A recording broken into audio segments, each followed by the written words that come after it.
Asteroids, meteors and comets. Planets के अलावा और सैटेलाइट्स के अलावा भी बहुत सारी ऐसी हेवनली बॉडीज़ होती हैं जो सन के आसपास रिवॉल्व करती हैं, सन के आसपास चक्कर लगाती हैं। तो एस्टेरॉइड्स, मेटेओर्स एंड कॉमेट्स ऐसी ही हेवनली बॉडीज़ होती हैं। First we will learn about asteroids.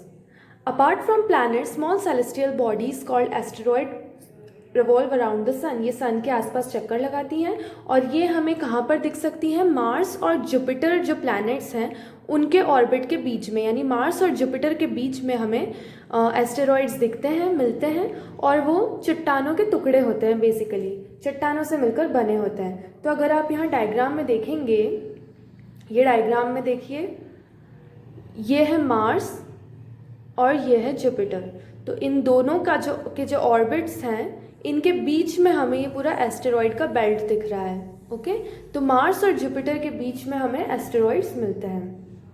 ऐसा माना जाता है कि जो एस्टेरॉइड्स हैं वो है तो चट्टानों के टुकड़े, लेकिन पहले बहुत पुराने टाइम में हो सकता है कि ये एक प्लैनेट हो, लेकिन किसी कारण से टूट गया हो, क्रैश हो गया हो, तो उसके जो टुकड़े हैं वो ही एस्टेरॉइड बन के अब सन के आसपास रिवॉल्व करते हैं।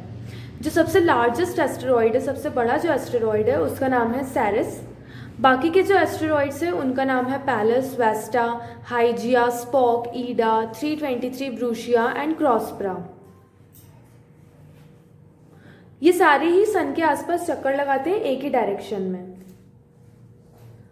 लेकिन जब कोई दो एस्टेरॉइड्स, क्योंकि बहुत सारे एस्टेरॉइड्स साथ साथ में चक्कर लगाते हैं, तो कभी कभी दो एस्टेरॉइड्स में टक्कर भी हो जाती है। तो जब दो एस्टेरॉइड्स मिलते हैं, उनमें टक्कर हो जाती है, वो या तो टूट जाते हैं, तो वो छोटे छोटे पीसेस में ब्रेक हो जाते हैं, और कुछ पीसेस ऐसे होते हैं, कुछ टुकड़े चट्टानों के ऐसे होते हैं जो कि अर्थ के एटमॉस्फेयर में एंटर हो जाते हैं। और जब ये अर्थ के एटमॉस्फेयर में एंटर होते हैं तो इनकी स्पीड बहुत हाई होती है, और जब बहुत ऊपर से स्पेस से हाई स्पीड में से कोई चीज़ गिरेगी नीचे की तरफ, तो क्या होगा? वो बहुत ज़्यादा गर्म हो जाएगी, और वो जो एयर का फ्रिक्शन रहेगा, जो हवा उसको लगेगी तेज़ तेज़, उसकी वजह से उसमें आग लग जाएगी, तो वो बर्न होने लगेगा।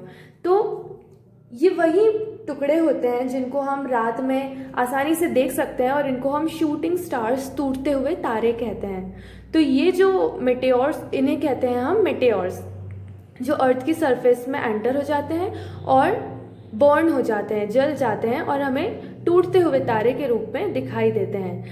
लेकिन कुछ मेटेओर्स ऐसे होते हैं जो पूरे के पूरे बर्न नहीं होते, सिर्फ थोड़े से ही जले हुए होते हैं, और इस कारण से वो अर्थ की सरफेस पर, यानी कि हमारी ज़मीन पर गिर जाते हैं। तो ऐसे टुकड़ों को हम बोलते हैं मेटेओराइट्स। ओके, मेटेओर्स यानी कि जो पूरे के पूरे बर्न हो जाते हैं, और मेटेओराइट्स मतलब जो पूरी की तरह से बर्न नहीं होते और अर्थ की सरफेस पर गिर जाते हैं। तो ये जब गिरते हैं तो बड़े चट्टानों के रूप में गिरते हैं। तो ये बहुत वैल्यूएबल सोर्स ऑफ इन्फॉर्मेशन होता है, इनकी स्टडी करके, इनका जो स्ट्रक्चर है कि किस चीज़ से बने हुए हैं, कितने पुराने हो सकते हैं, उसकी हेल्प से हमें अर्थ और सोलर सिस्टम के बारे में और यूनिवर्स के बारे में बहुत कुछ इन्फॉर्मेशन मिल सकती है। नाउ मेटेओराइट इम्पैक्ट स्ट्रक्चर्स, यानी कि जब मेटेओराइट हमारी अर्थ पर गिर जाते हैं तो उससे क्या इम्पैक्ट पड़ता है और क्या स्ट्रक्चर बनते हैं। जब इतना बड़ा चट्टान का टुकड़ा ज़मीन पर गिरेगा तब पक्की बात है कि वहाँ पर तो गड्ढा ही बनेगा। तो यहाँ पर कुछ क्रेटर्स के नाम दिए हुए, क्रेटर मतलब मेटेओराइट के गिरने से वहाँ पर जो गड्ढा बना है उसका नाम है। ओके, लोकेशन यानी कहाँ कहाँ पर बना हुआ है, कहाँ कहाँ पर गिरे थे, और इनका डायमीटर क्या है किलोमीटर में, कितने बड़े एरिया में ये गड्ढा बना हुआ है। तो there are about 150 confirm meteorite impact structures on the अर्थ।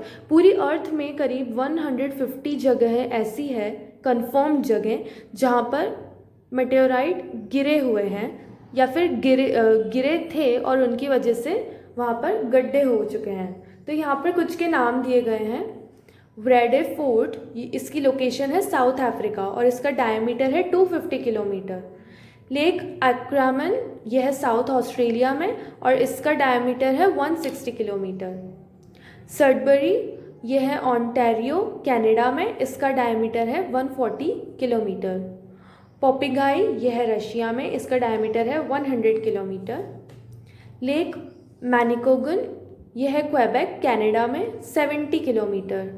कारा Russia 50 kilometre, Manson Iowa USA 35 kilometre and Steen River Alberta Canada, यह है 25 किलोमीटर का। जो कॉमन एग्जाम्पल्स हैं मेटेओर शॉवर्स के, अब बहुत बार ऐसा होता है कि एक साथ बहुत सारे मिटेओर हमें दिखते हैं, शूटिंग स्टार्स हमें दिखते हैं, जो बोलते हैं ना तारों की बारिश होती है किसी किसी जगह पर इतने इतने सालों में, तो उसको हम बोलते हैं मेटेओर शॉवर्स, जिसमें खूब सारे टूटते हुए तारे, हमको ऐसा लगता है कि बहुत सारे तारे टूट टूट के गिर रहे हैं, तो वो होता है Meteor showers.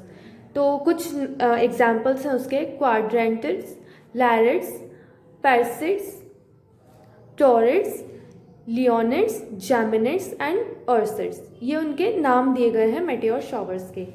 Now comets, comets भी हेवनली बॉडीज़ होती हैं जो कि सन के आसपास रिवॉल्व करती हैं, और ये किस चीज़ से बनी होती है, आइस और डस्ट, यानी कि बर्फ़ और धूल से मिलकर बनी होती है।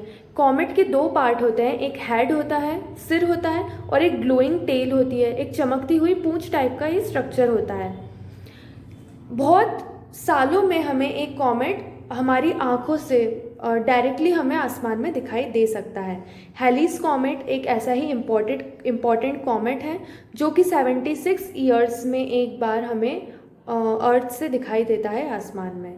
यहाँ पर कुछ और फेमस कॉमेट्स दिए गए हैं इस टेबल में, उनके नाम दिए गए हैं, उनको पहली बार कब खोजा गया था, पहली बार कब देखा गया था, वो कितने सालों बाद हमें वापस दिखते हैं, और लास्ट टाइम हमें कब दिखे थे, कौन से साल में दिखे थे।